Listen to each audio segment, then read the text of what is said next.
Saat ini, Rusia, China, dan Amerika Serikat sedang berlomba-lomba dalam pengembangan rudal hypersonic.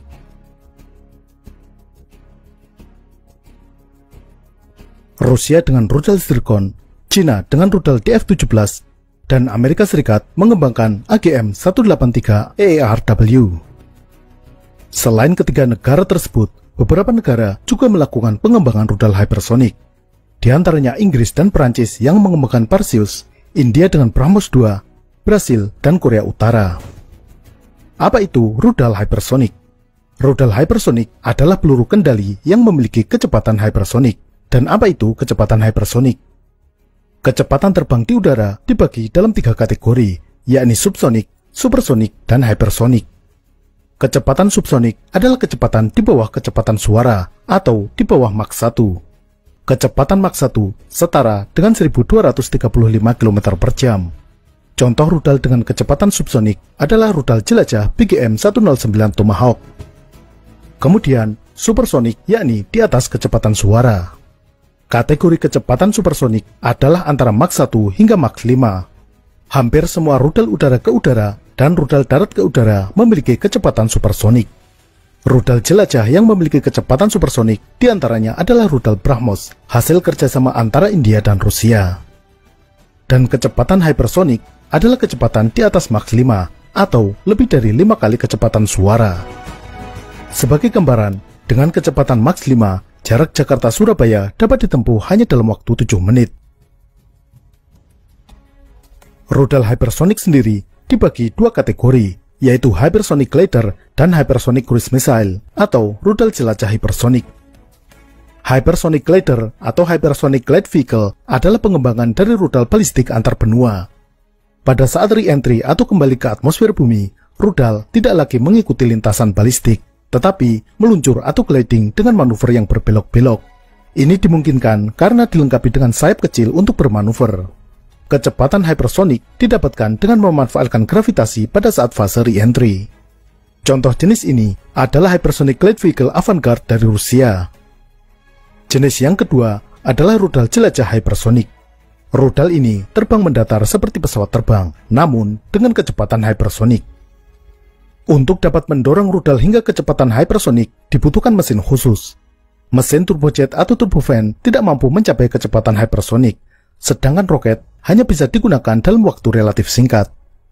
Untuk itu, rudal hypersonic menggunakan mesin khusus yang disebut ramjet, dan pengembangan lebih lanjut dari ramjet adalah scramjet. Dalam video ini, kita akan membahas cara kerja dari ramjet dan scramjet. Untuk memahami cara kerja dari ramjet, pertama, kita lihat dulu bagaimana cara kerja dari mesin turbin gas yang digunakan pada pesawat terbang. Salah satu contohnya adalah mesin turbojet. Mesin turbojet terdiri dari 3 bagian utama, yaitu kompresor, ruang pembakaran atau combustion chamber, dan yang ketiga turbin. Kompresor di bagian depan menghisap udara dari luar dan memampatkannya menjadi udara bertekanan tinggi. Kemudian, udara bertekanan ini dicampur dengan bahan bakar. Percikan api dari igniter membakar campuran udara dan bahan bakar ini, sehingga menghasilkan tekanan gas yang sangat tinggi. Tekanan gas ini menyembur ke belakang. Semburan gas ke belakang selain memberi daya dorong juga memutar turbin.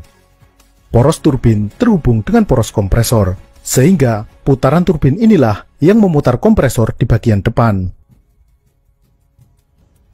Pada kecepatan supersonik, karena kecepatan yang tinggi, maka kecepatan udara yang masuk ke dalam mesin ini juga sangat tinggi.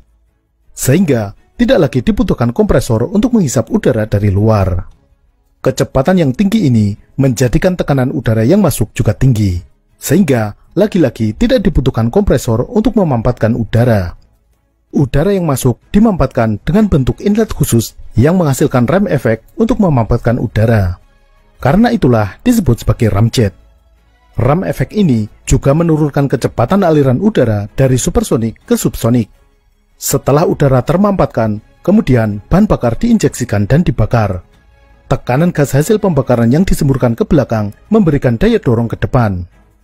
Karena tidak membutuhkan kompresor, maka otomatis juga tidak perlu adanya turbin, karena fungsi utama turbin adalah untuk menggerakkan kompresor.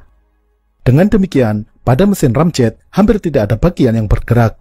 Satu-satunya bagian yang bergerak adalah mekanisme turbo pump yang berfungsi memompa bahan bakar. Pembakaran berlangsung kontinu selama mesin tetap bergerak dalam kecepatan supersonik.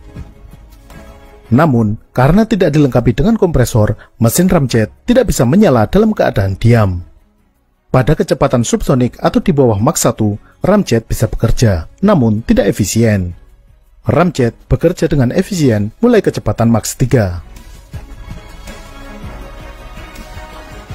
Agar mesin ramjet bisa bekerja, dibutuhkan pendorong lain untuk mengawali dorongan hingga mencapai kecepatan supersonik. Umumnya, dorongan awal ini menggunakan roket. Roket akan mendorong ramjet hingga kecepatan supersonik. Setelah mesin ramjet menyala, maka roket akan dilepaskan dan dibuang. Mesin ramjet sudah digunakan sebagai mesin penggerak rudal sejak tahun 50-an. Beberapa contoh rudal pada era tersebut adalah Bloodhound dari Inggris, serta rudal Talos dan Pomar dari Amerika Serikat. Rudal-rudal modern seperti BrahMos dan rudal Yukon juga menggunakan ramjet. Mesin ramjet mampu mencapai kecepatan hingga Mach 6, sehingga ramjet dapat juga digunakan sebagai tenaga pendorong rudal hypersonik. Meskipun mesin ramjet bekerja pada kecepatan supersonik, namun aliran udara di dalam ramjet sebelum pembakaran diperlambat hingga kecepatan subsonik. Bentuk inlet pada ramjet menghasilkan shockwave atau gelombang kejut yang mengurangi kecepatan aliran masuk menjadi subsonik. Jadi, meskipun mesinnya bergerak dalam kecepatan supersonik, tetapi kecepatan aliran udara di dalamnya adalah subsonik. Ini karena pembakaran di dalam ramjet hanya bisa dilakukan pada aliran udara subsonik. Penurunan kecepatan aliran udara akibat ram efek ini menimbulkan drag atau hambatan. Pada kecepatan Mach 6, drag yang timbul lebih besar dibandingkan gaya dorong hasil pembakaran. Dalam kondisi ini, pembakaran tidak lagi memberikan tambahan daya dorong, sehingga Mach 6 menjadi batas kecepatan dari ramjet. Untuk mengurangi drag ini, maka kecepatan aliran udara tidak diturunkan. Kecepatan aliran udara tetap dibiarkan supersonik. Lahirlah varian ramjet yang disebut sebagai scramjet. Scramjet merupakan singkatan dari Supersonic Combustion Ramjet. Artinya, aliran udara dan pembakaran di dalam mesin scramjet berlangsung pada kecepatan supersonik.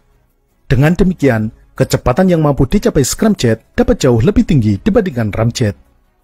Dilihat sekilas, prinsip kerja scramjet sangat sederhana.